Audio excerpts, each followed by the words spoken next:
If you were a child in the 1990s, or if you knew a child in the 1990s, this bedroom might look familiar to you. But it's not a real child's bedroom. This is an artist's take on fin de siècle dinomania. In the wake of the 1993 blockbuster Jurassic Park, Mark Dion debuted this mixed media installation, which he titled Toys R US, When Dinosaurs Ruled the Earth, which is a play on the now bankrupt American retailer Toys R Us. In this scene, dinosaurs are coming almost literally out of the woodwork. Dion's display calls attention to the prevalence of dinosaurs in and as American consumer culture. Consumerist adoration of dinosaurs reached meteoric heights in the 1990s, and it persists to this day. But this phenomenon has a prehistory, established when oil was cheap and plastics were thrilling, that I want to dig into more deeply. It's a history in which fossils and fossil fuels became conceptually entangled, in part due to the savvy salesmanship of one Sinclair Oil Company, which has been using dinosaurs to advertise petroleum products since 1930. Now, Sinclair does not actively suggest that its fossil fuels contained the remains of dinosaurs, but rather that nature was mellowing and filtering under the earth these petroleum products while dinosaurs roamed above. These initial ads were aimed at adults, the demographic actually driving cars and purchasing gasoline. But over the decades, the company's promotions have begun to speak directly to children, with cuddlier interpretations of dinosaurs. I'll give you a couple examples. During the summer of 1962, service stations sold bright green inflatable beach toys shaped like the company's iconic logo, Dino. A couple years later, Sinclair debuted an exhibit called Dino Land, featuring life-size fiberglass dinosaurs that started out at the New York World's Fair and then toured the country for a number of years, touting itself as an educational exhibit.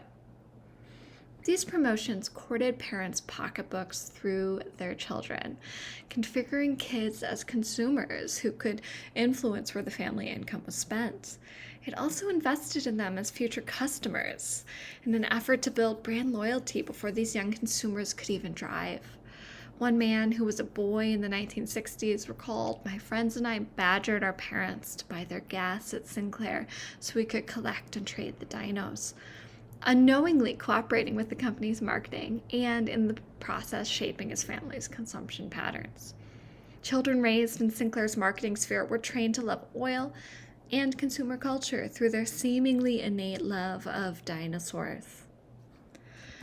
Pervasive dinomania means that dinosaurs are the perfect spokes creatures. They can sell stuff and they can sell ideas, including harmful ones.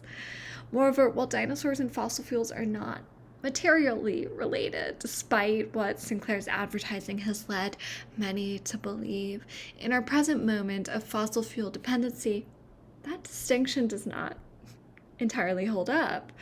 Take Dion's installation. What we're looking at, fossils given flesh and rendered in living color, albeit with artistic license, is the product of fossil fuels. Almost everything in this room is derived from petroleum or created through processes that require finite fuel sources.